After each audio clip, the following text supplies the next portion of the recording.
Hey, all right, everybody. You are live on Shally's Alley, Friday, March 14th.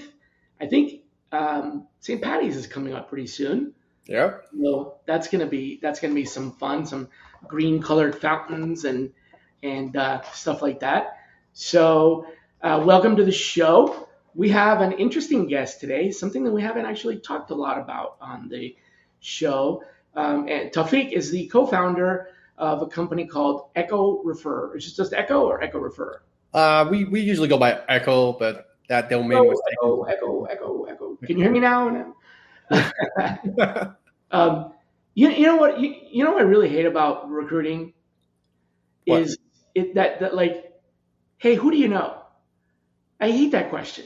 Like, who do you know? What do you mean who do I know? A lot of people. I mean, I know a lot of people, Yeah. but when you ask somebody who do you know, it's like it's the absolute worst way Yeah.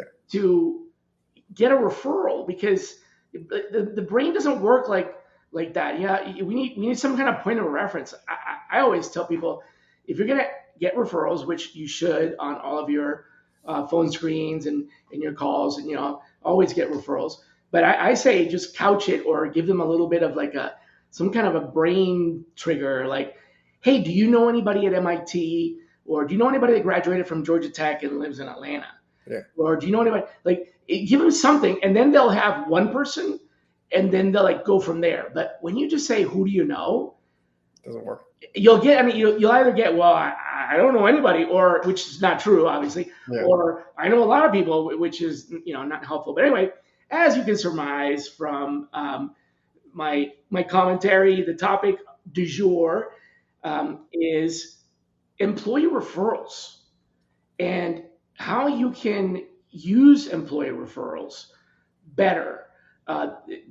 Echo is a referral company, but as you guys know, we don't talk product on the show. We talk about what we do, and what we want to talk about here is, what are some of the best ways to transform employer referrals into, as Tawfiq says on the company website, into your superpower. Um, your LinkedIn profile highlights your role as a founder and president, and it says that you guys focus on transforming employee referrals into a superpower. But what does that really mean? And how many of the employees at Echo were referrals? One sec, Shally. I lost you there for a sec. What was that? I said, what does it really mean to have employee referrals be a superpower? What does that really mean? Most companies, the reason I'm asking is most companies have a referral rate of like, 30 to 35, 40%, where, at least a third of the people like working there enough to tell someone else about it. And so that's kind of but for it to become a superpower, you tell me it's got to be much more than that. And the follow up question to that is, how many people at Echo are employee referrals? Yeah, absolutely. Great question. Good to be here. Thanks for having me, Shally. I think you'll be surprised. Not a lot of companies are actually doing 30 to 35%. That's just kind of the hype of what's supposed to be. Yeah, that's where it's supposed to be. 30 to 35 is actually like the I think the top percentile benchmark. Is that the superpower? So if I got to 35%, I already have a superpower? Yes, you do, and it depends on the industry. I think Okay. Echo we're focused on the front line, so Okay. think about like healthcare is our biggest segment, and then following that is hospitality, construction, and retail. Usually in those categories, the referral rate is below 20%, sometimes even below 10% if it's a very large organization. So like the worst one is hospitality. I wouldn't say there's a specific worst one. Like we sometimes see healthcare, for example, organizations in healthcare doing like 2%. And sometimes we see organizations in hospitality doing like 10% versus 5%. So it really depends on the org. Is it because they're not tracking and they just don't know?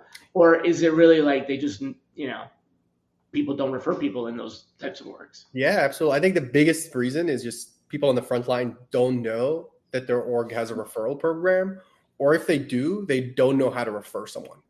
I always tell like anyone I speak to, I always tell them this is close to home. My dad is actually a frontline employee. He's an anesthesia technician, in Austin. And a lot of times I ask him like, hey, like, do you know if your org has a referral program? And he works at one of the largest healthcare orgs in the country, like Ascension, which a lot of folks might have heard of. And he goes, no. I'm like, wait, what? They don't have one, or he doesn't know if they have one? He doesn't know of it. I know they have one. So I know like they have You know they have one, he just doesn't know it. And he's the one that they want to reach. Exactly, right? So a lot of folks on the front line, they just don't know. And I think that's where the biggest gap is. Usually in the corporate space and in tech space, like most of the kind of those organizations, referrals are doing pretty well because, one Slack message or one Microsoft Teams message to all employees pretty much informs everyone. But the challenge is how do you get to the front line? And that's why most folks don't. Right. And you got to do that informing regularly, right? Yeah. Keep marketing it like anything else. You got to market it internally.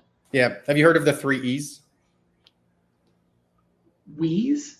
The 3 E's, the letter E. 3 E's. No, what are the 3 E's? I always tell folks, hey, for a successful referral program, you need the 3 E's. Like, that's it. Like, as simple as that. They go, whoa, Easy?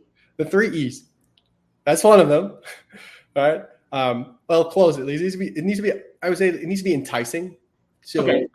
So like, a lot of times, like, orgs are paying, a cost per hire of like $3,500, especially in nursing, or $4,000.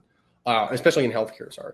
And then they go, oh, like a referral bonus, you're going to get $200. And I'm like, what? Like, it's just not meshing. Like someone making, $100K a year, even more, that $100 won't really move them, or $200 won't move them. So the amount needs to be enticing enough to move someone. So what you're saying is money really matters in employee referrals. I've always heard that, organizations will kind of increase the money and there's not a whole lot of change until they get to a certain point.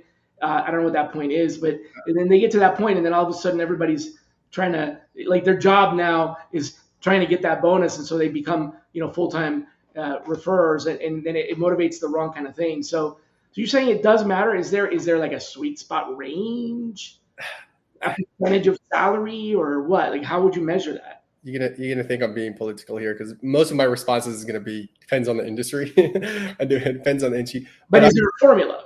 Yeah, there is a formula.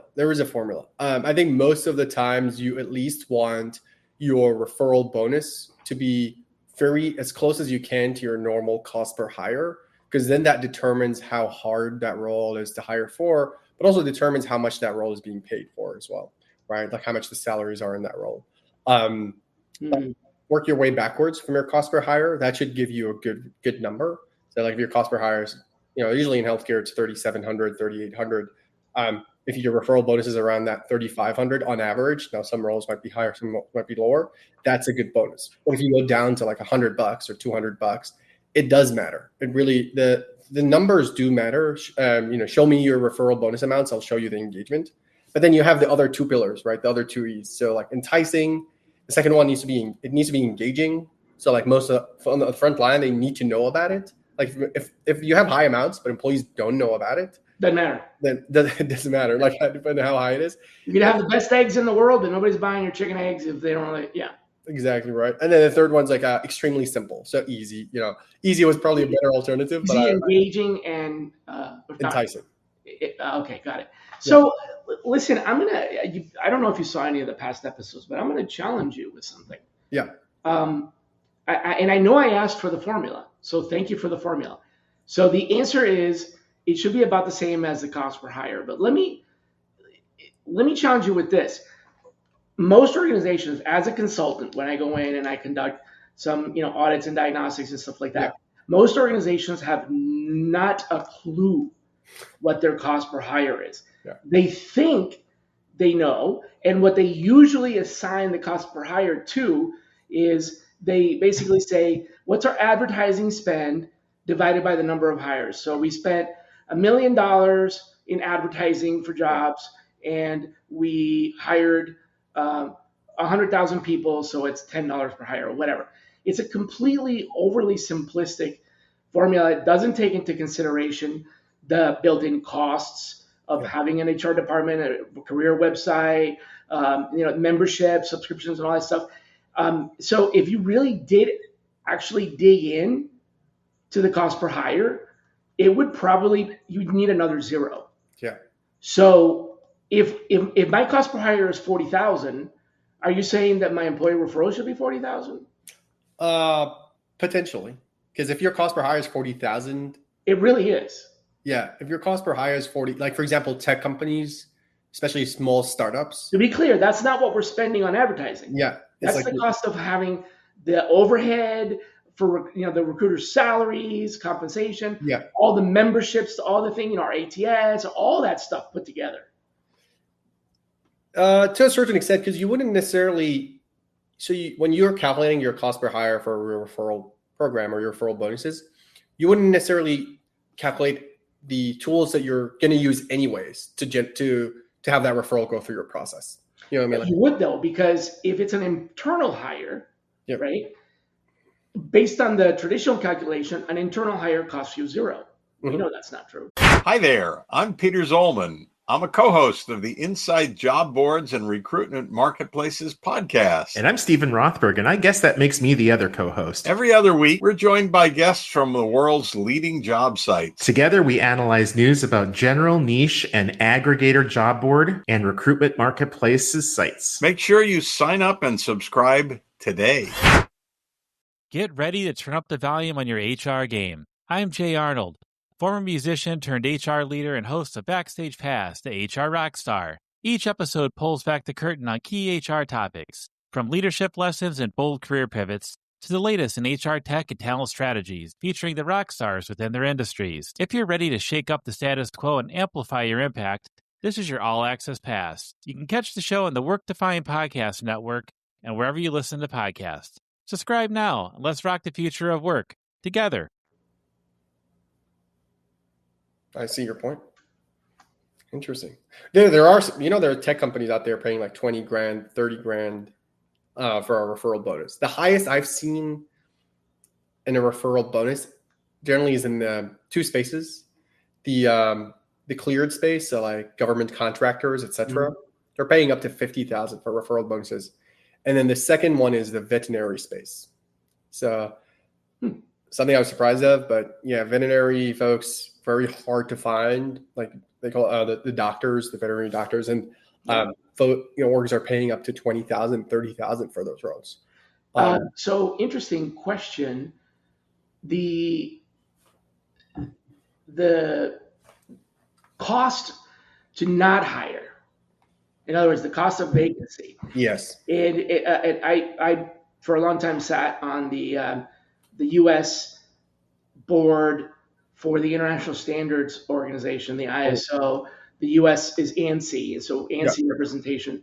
And we worked on a couple of standards. One of them is kind of calculating the standard of a vacancy, like how much does it cost you to backfill the job.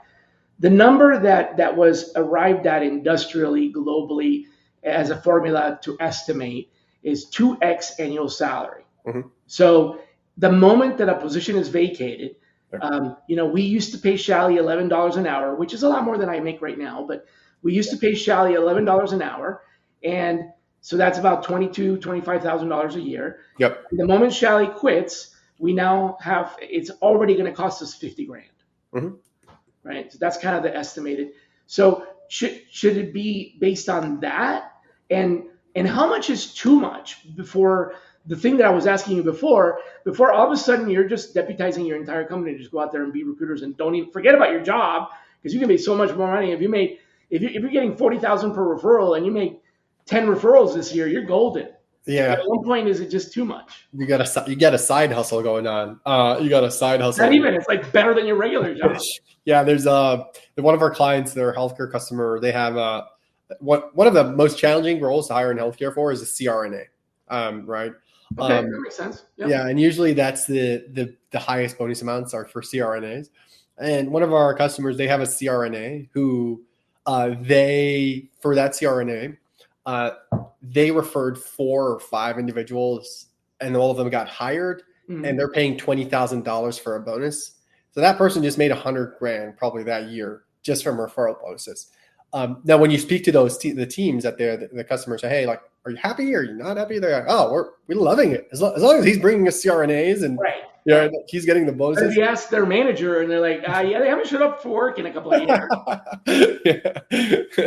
Like, I don't know about that CRNA. He's been on his computer the whole time, sourcing talent. Yeah. So obviously there's a management issue there. But is there really like it's just, guys, don't raise the purse that much more, because it's not going to, the diminishing return, right? There's a point at which you're like, it doesn't matter if you offer $1 million. Yeah. Yeah, there is that tipping point. There is that tipping point for sure, where it's like, regardless of how much you raise it, it just doesn't produce motivate people. Yeah. Okay, but you're saying you have to have a reward, and it has to be, let's just say, significant enough, or some sort of reflection of the cost to hire or something like that. Okay. Yeah, something to think about too is like most orgs, they don't pay it at once. So they pay it like, hey, you get 20% of it when the person gets hired, and then you get 50% of it at 6 months, and then another 50% of it a year. Right. So you're also benefiting from the retention of the person. So it's not like as soon as that person gets hired, you're down 20K. The referrer also has a reason to stay. Exactly, and both of them have the reason. So a lot of times, like when you look at it from a numbers perspective, if you look at all the bonus amounts and you say, okay, these are the roles, these are the bonus amounts. Oh, we're averaging $8,000 a year. But then when you look at the reality of it, so you look at like how much you actually paid, and then how many folks left before they got the rest of the bonus, etc. Sometimes that's less than half of what you see on the average on your end, right? The other thing I was going to say is if your cost per hire, let's say that your cost per hire is $4,500, as you were talking about before. Yeah. We know that's not true. We know it's probably $45,000. Yeah. But the way you calculate it with advertising. So if your cost per hire is $4,500 and you pay $4,500 as an employee referral, you're just doubling your cost per hire. And you just paid $8,000, but you're saying that's okay. That's fine, because what you're necessarily also doing is you're maximizing on the retention. So which is a big component too. Really the retention piece of it is like, if you're paying the same amount of cost per hire and you're like, okay, you're not benefiting anything from the recruitment cost perspective, you're still benefiting from the retention piece of it, right? Yeah. Which that employee now. So that's got a value to it. Yeah. A lot of companies right now that I speak to, Shally, is like what they're also trying to do is reduce third-party agencies and contractors. Mm-hmm. So this goes towards that. Yeah, so especially in healthcare, especially in hospitality, but the bigger one is in healthcare. Like they're trying to reduce travel staff, travel nurses, hospitality are trying to reduce third-party agencies, etc. So the cost of the alternative is much higher, right? So they're either paying $4,000 for a referral, or they're going to pay $4,000 a week for that travel staff. So, right, that's why sometimes you see a lot of organizations in the front line, they have a high referral bonus, because it's either that or they're paying like 4x that in a month. Well, we know that the vacancy cut, like I said, if the position opens up because someone left, it's already double their salary right there. So every day that goes by, it's double their salary plus whatever that loss of business is and all that. So there was a case study on your LinkedIn post. I don't know if it was recent, but I read. I was doing my sourcing too. Yeah. And you mentioned that one of your largest customers had their employee referral rate go from 6 to 22%. Yeah. And you were saying that 6% is not that unusual. Yeah. But that is almost, it's definitely double. Yeah. It's more than double. Yeah. In 7 months.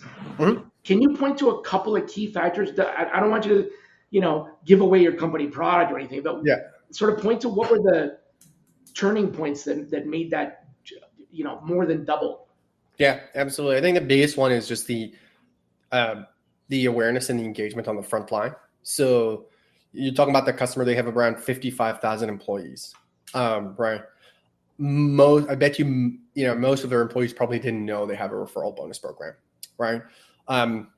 Without doing a product demo again, maybe I'll just do this a shameful plugin. What our tool allows organizations to do is send out a text campaign to their frontline workforce, and then allow that workforce to refer someone through that same text message. So just text that, right?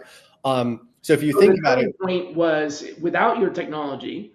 So technology is technology independent. Was essentially literally getting the word out. They tripled they tripled their employee referral rate by just telling people. Yes, telling people, making it easier for them, but also something we've worked with them on is we've helped them print banners and posters and business cards that talks about the referral program and just place it everywhere in their facilities, their staffing rooms, right? Yeah, their elevators. That goes back to letting people know. Yeah.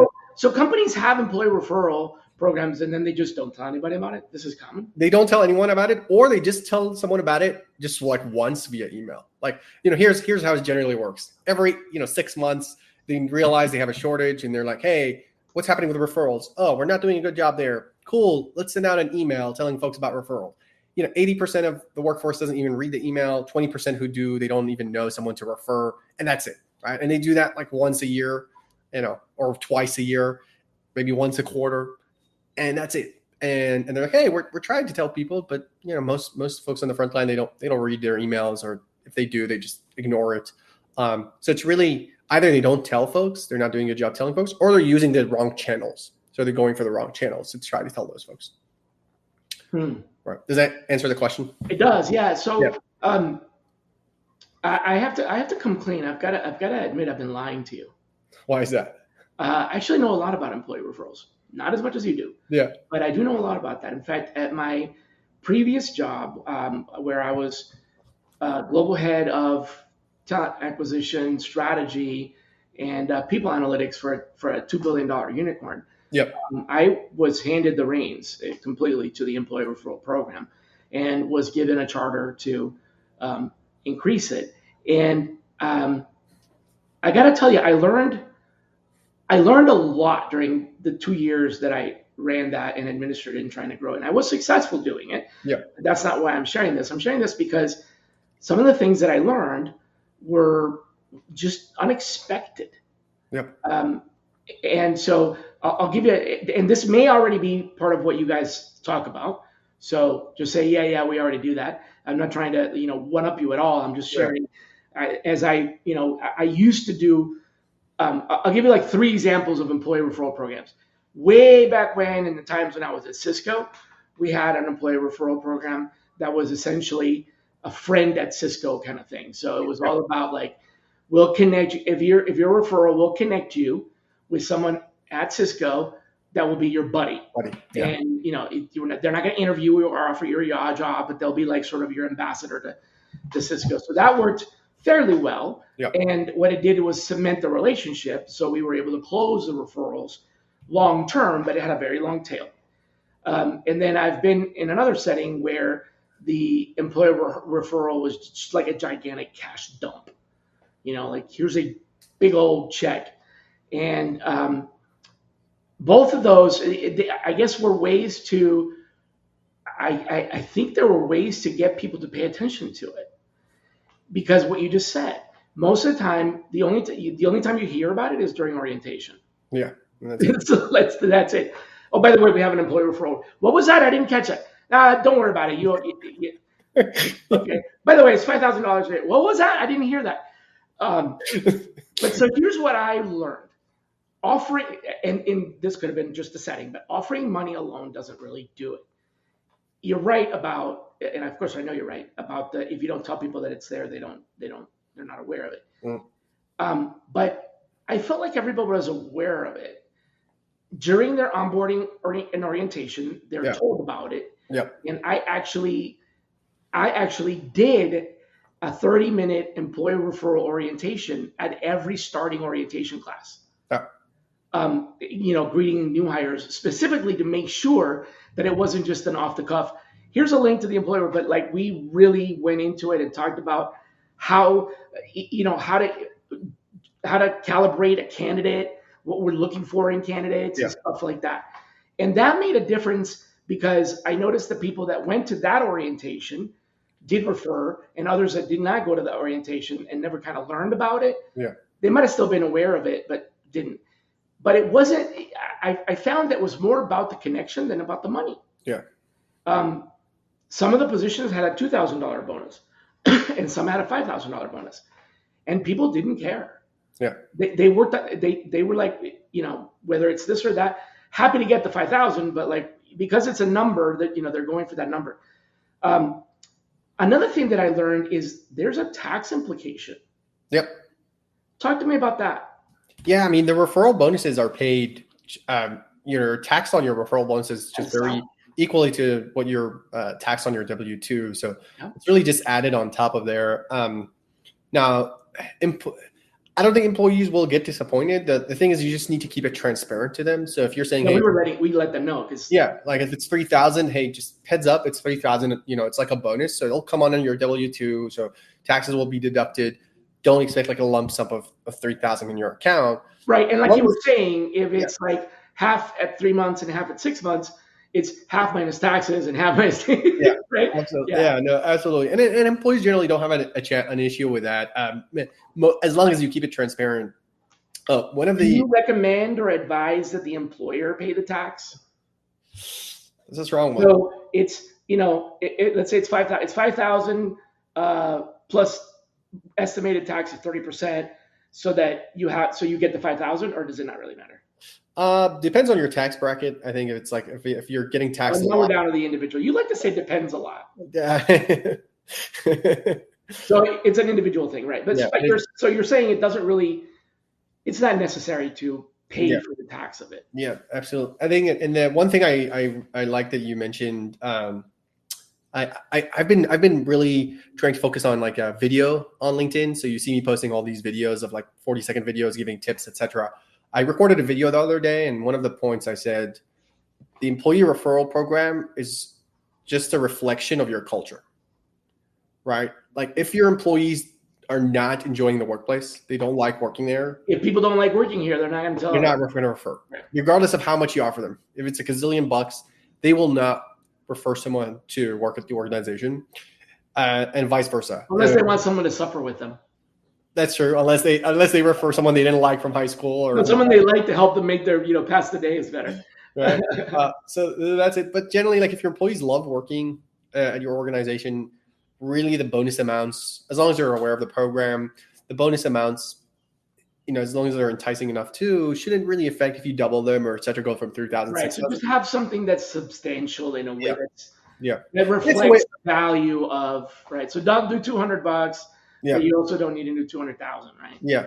And it's I think TA leaders generally think about the referral bonus as like a transaction. I try to encourage them to think of it as like a thank you versus a transaction.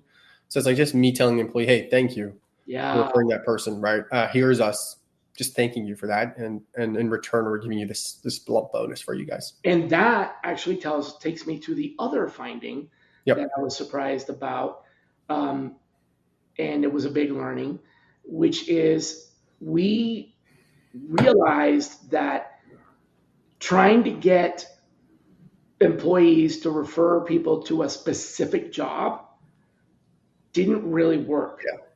And so we shifted to explaining to them that this should be part of their regular course of business, talking to people and referring anyone. And so we changed the language in the employee referral program from refer someone for this job, like you had to send them a link to apply or whatever, to all they needed to do was provide us with the info, the name, and then we would track that and we would, pay out the referral because, and for any position, there was a condition. If it was tech, $5K, it was non-tech, $2K, but that was it.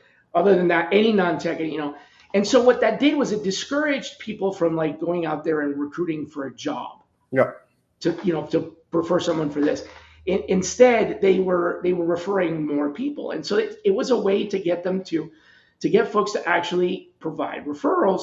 And the way we verbalized that, the way we communicated that was basically, we want to know about anyone that you would like to work with again. Yeah.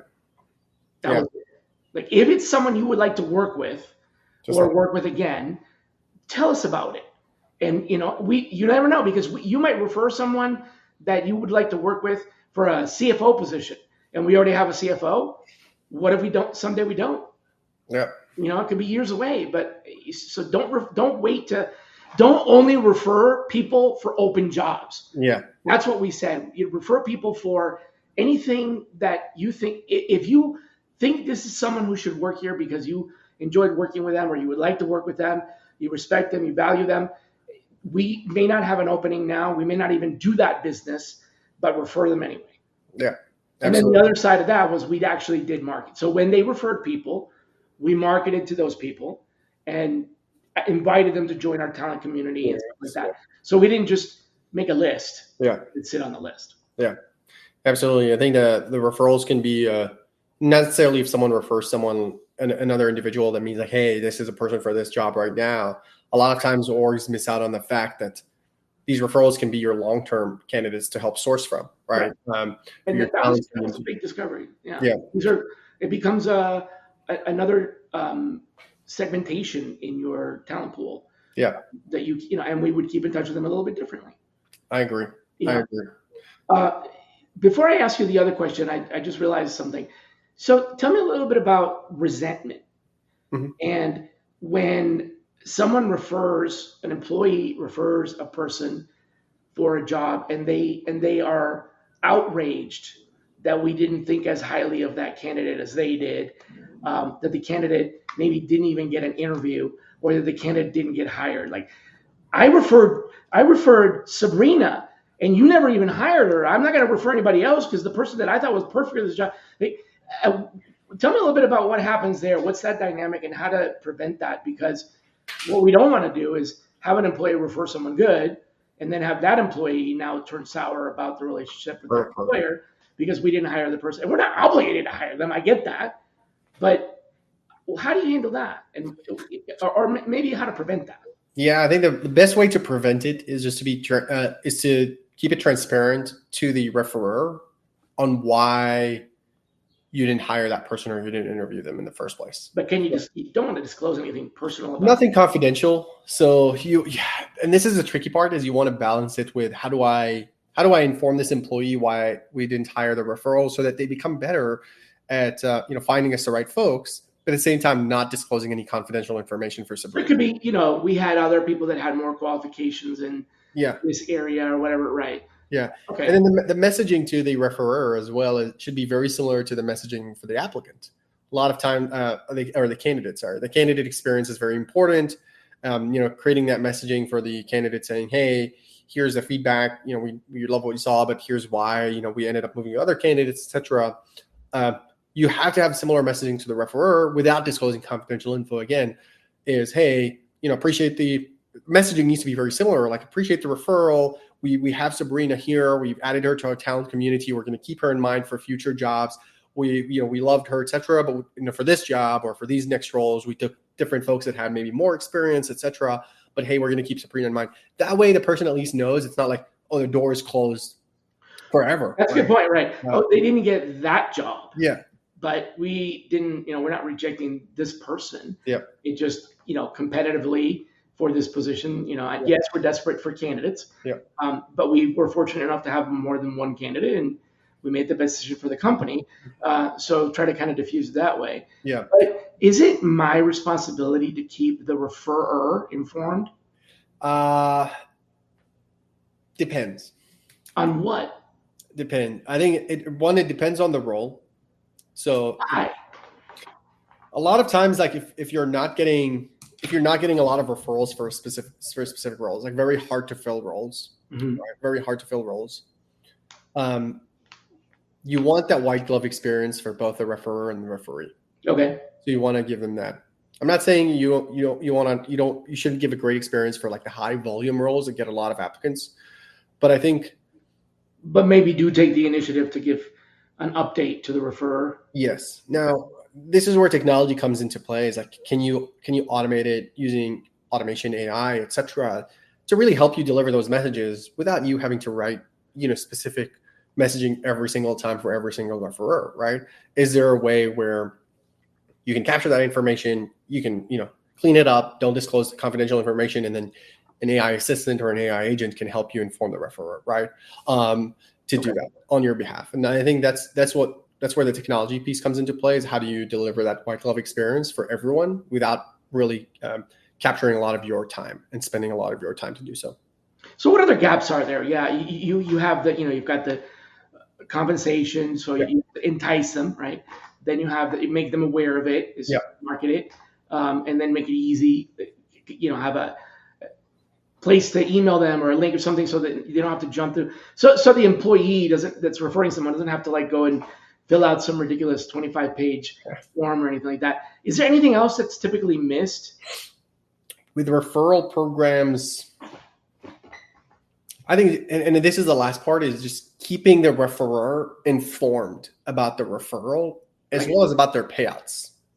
So a lot of times, like you mentioned, resentment. Sometimes even those who refer someone and that person gets hired, you will still get resentment from them if you don't inform them what's going on with the payouts.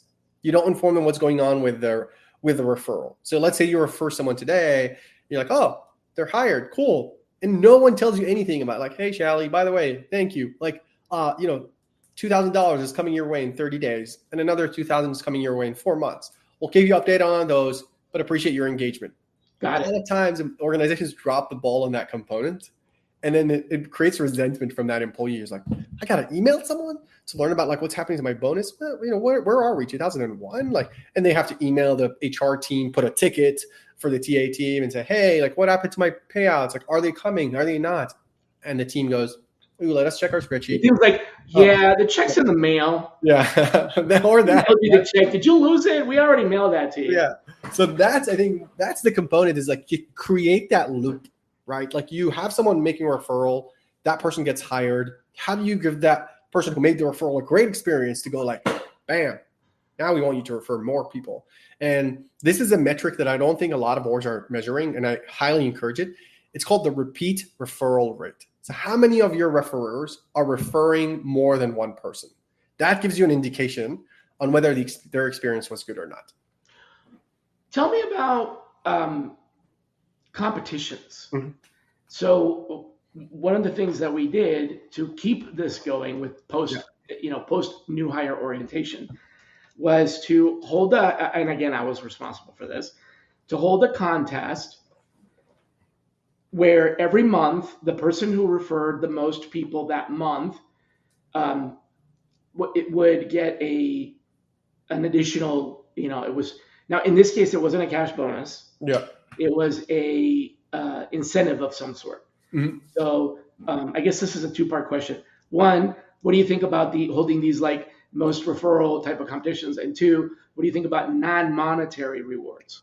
Yeah, absolutely. I think first question, you want to create those leaderboards or those gamification components, but maybe you've done them at back at your org.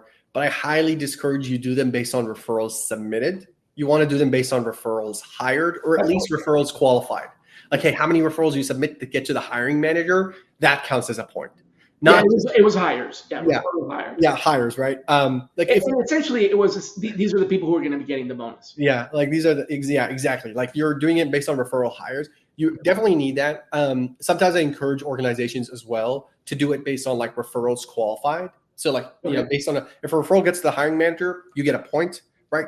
Most number of points, you're at the top. So that this way you're also rewarded for bringing in qualified candidates and not necessarily didn't get hired, right? But at least you're rewarded. So you see engagement from your employees because they're encouraged to do that, right?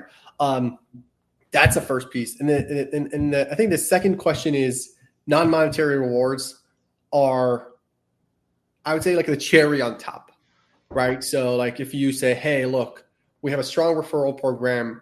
It's enticing, it's engaging, employees are aware of it. We're keeping it transparent.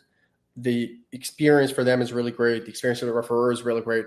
Now say, hey, we're going to add a leaderboard on top, and the top 3 on the leaderboard this quarter or this month or even this year win an Apple Watch Series 10, right? We know you're getting $3,000, but we all have a kid in us and we all want to be on top of that leaderboard and saying, wow, I just gained $2,000 and an Apple Watch. I want to be on top of that list. You can even offer stuff like, hey, a day in the spa or a lunch with the CEO, like a lunch with a CRO, like anything that's really rewarding, that's non-monetary, like lunches with like high figures in the organization.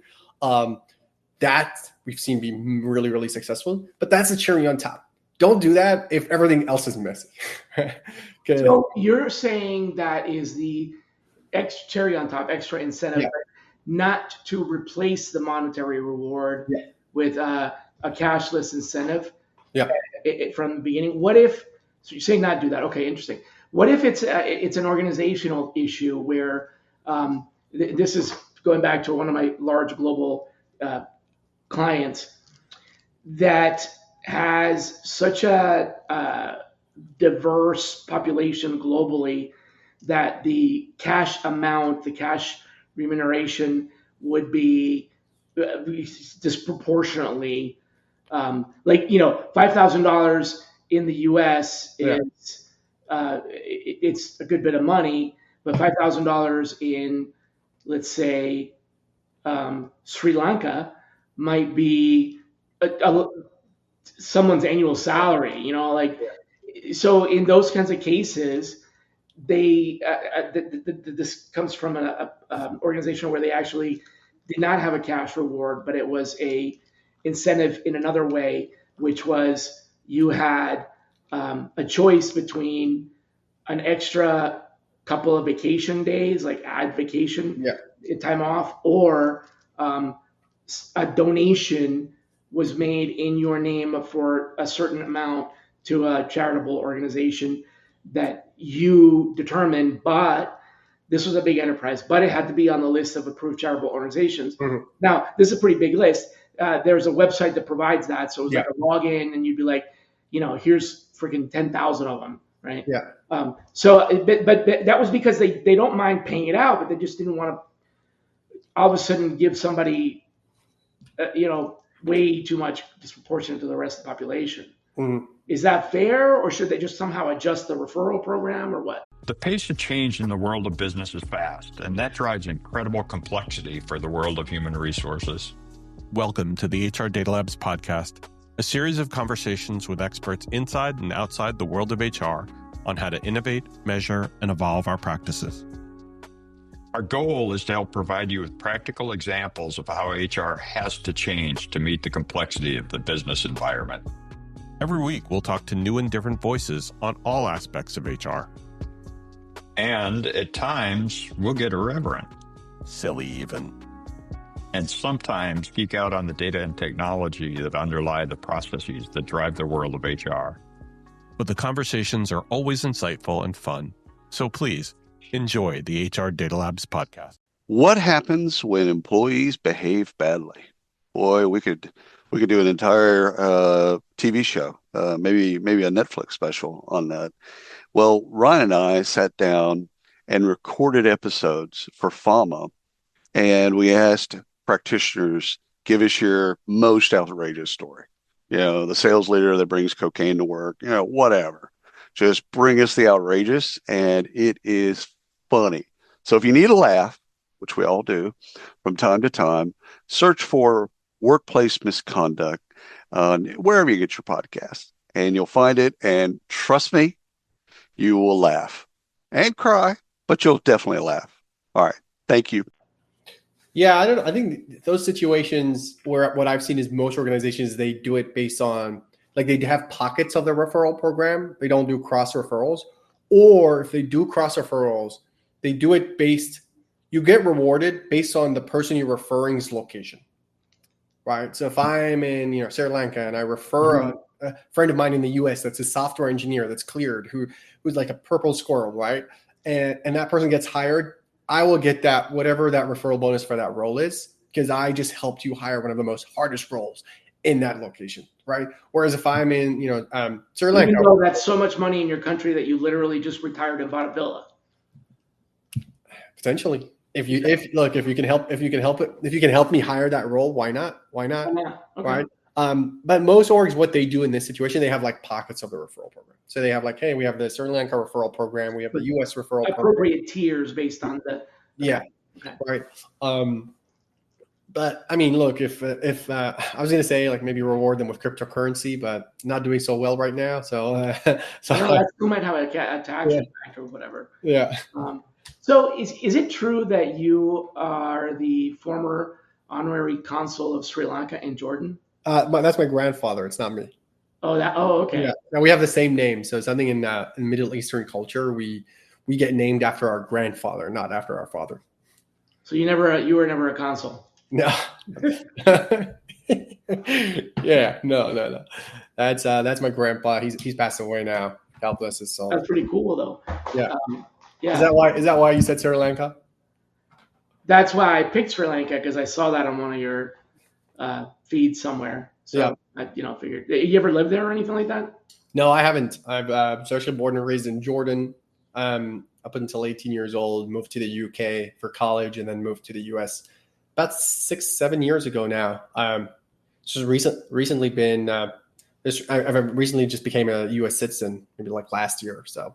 Got it. Fun journey. Yeah, and the reason I picked Sri Lanka was because I was trying to think of something that connected to you, but also had a very different cost of living. Yep. Where if I said New Zealand, $5,000 here and $5,000 there, it may buy you a little bit more there, but it's not like it's a life-changing difference. Yeah. Where it's completely disproportionate, out of control. Yeah. But there I can think of other countries too where that's the case. So yeah. I wanted to ask you, kind of moving away, I should say, not staying away, moving away from employer referrals specifically. Do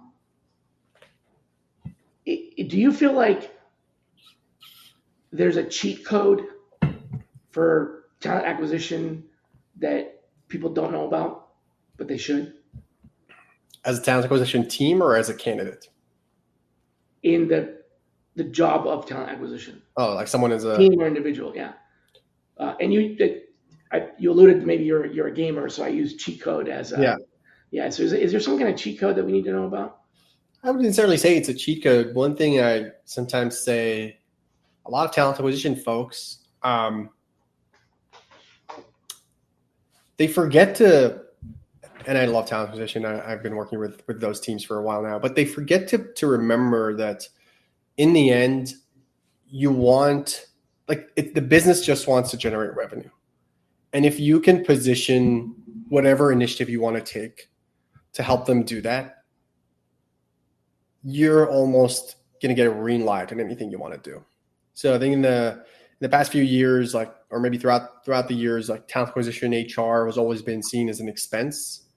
But how can you turn that from hey, I have the numbers, I have the figures, I'm data driven. I know, if I work with Shally to help us with sourcing, what's that going to mean ultimately on us from a revenue wise as a company? And I can show you that to get your thumbs up on bringing Shally on board as to help us with the sourcing side, or bringing to Echo on board to help us with the referral side. So connect to the bottom line. Connect to the bottom line. And we always try to help our potential customers to do that is look, your CFO is just looking to either increase revenue or lower your expenses. And how do you do that? And you need the figures, you need the numbers. Something you said, a lot of talent acquisition teams, they don't know how to calculate their cost per hire. Mm-hmm. That's just one part. Or they do, but it's a very different, very simple math. Yeah. We spend this much on ads, we hire this many people. Well, there's a lot more that goes into it than just that. That's just one piece of the puzzle. A lot of times, they don't have just the necessary data to help them build a business case, just for anything, whether it's bringing in more headcount or bringing in more tools or bringing in, AI, et cetera. And you're hey, I just need those 5 basic data points, and I can help you build the business case here for your CFO, really, and your CHRO. And you're you don't have these numbers? What? You don't have your, X% rate or your conversion rates or your revenue per employee and all that stuff. And that's, I would say, is cheat code. If I was if I was on the other side, if I was a talent acquisition leader, I would think of it from a sales perspective. Anything I want, I will just plug the numbers. I would have all my data, and I would make the ask very thoroughly. Just, hey, here's the impact of this on our revenue and our expenses, and this is why we need this. Right. Okay. Yeah. So fair turnabout. What's the most unexpected benefit of being in this industry? You've been here for a few years. What's the absolute most unexpected benefit to you having been in this industry? Is you get to expand your network with the people that are the ultimate decision makers for hiring. So imagine the impact you have on your career when you do that, right? All the VPs, the directors, even the recruiters of talent acquisition across multiple industries. I didn't say you'll never be out of a job, but at least you have a hell of a network to help you try to find a job if you ever need it. And yeah, and you also like really you learn a lot about Yeah. internals of. I like to say it's kind of like getting an MBA in hard knocks, right? You get access and visibility and exposure to a lot of the MBA stuff that goes on without getting an MBA degree because you're listening in on those calls and in those conversations. So yeah, I like that. That's a good answer. Yeah, I think your network just like becomes really strong from a careers perspective, and then as you said, like a lot of times, like I'm sure you have friends who are applying to jobs, etc. You can always look at it from the lens of the talent acquisition team and say like, hey, I know they're not going to like this, or they're going to read this, they're going to ignore this. So like suddenly you have this lens from the other side of the door that candidates don't have, and you can help your friends out when they're applying to jobs, etc. Okay. Right. You dropped CFO a couple of times. Yep. What's the secret to speaking CFO? It's only like you want to tie it to one. You want to tie it to like, how is this exactly going to cut an expense we're already spending or we're about to spend?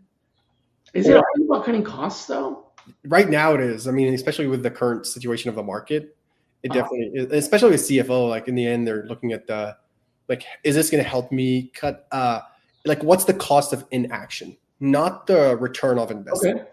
So a lot of folks in TA technology as vendors, they always present like ROI, like, hey, here's a return of investment. Like you're going to save 5 hours per recruiter times $40 per hour. That's $100, etc. Don't do public math.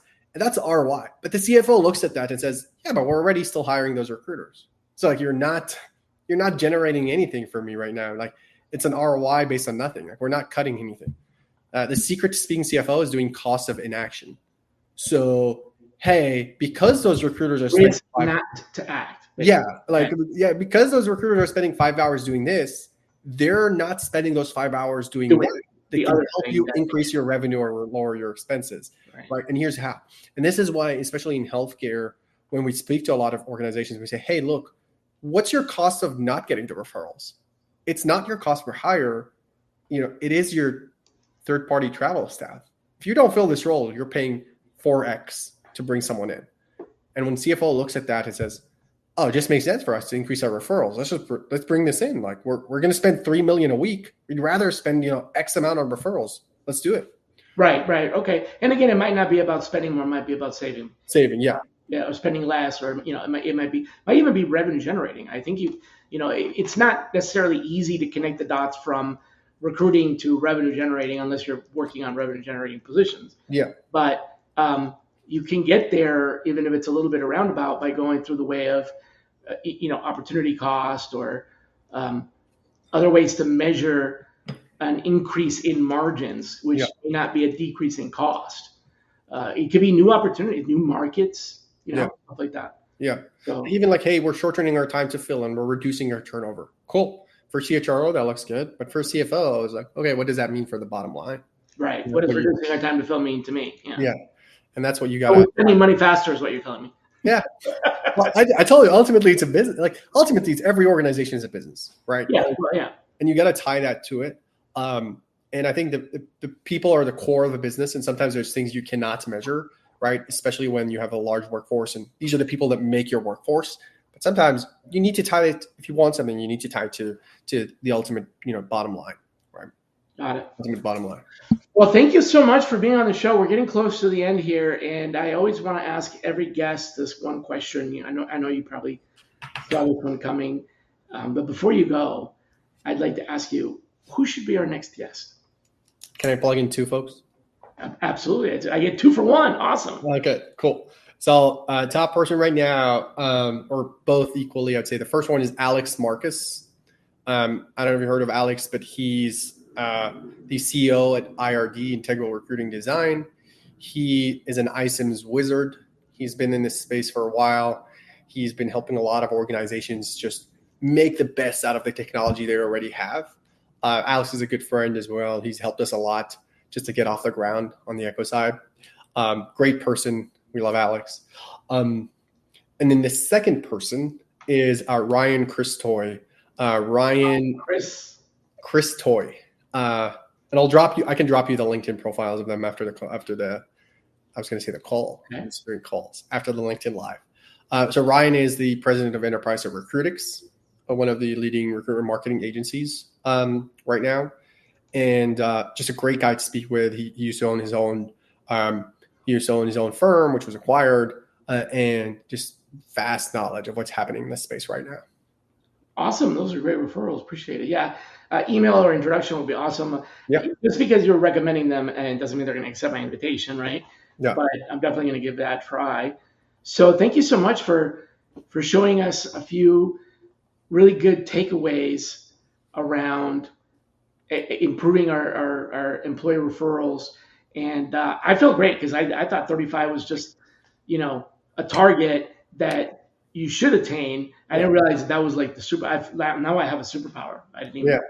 Yeah. No, you have the superpower. Again, some industries you see it higher, some industries you see it lower. But especially if you're on the front line, you're doing 30 to 35, you're doing one hell of a good job.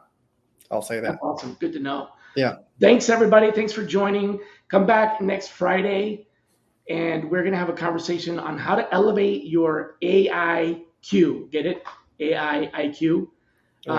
We have a podcast author, a fellow podcaster, if you will, Bob Pulver, who is an expert in responsible AI and, human-centric, fair, innovative, but fair AI applications. So come on back for that.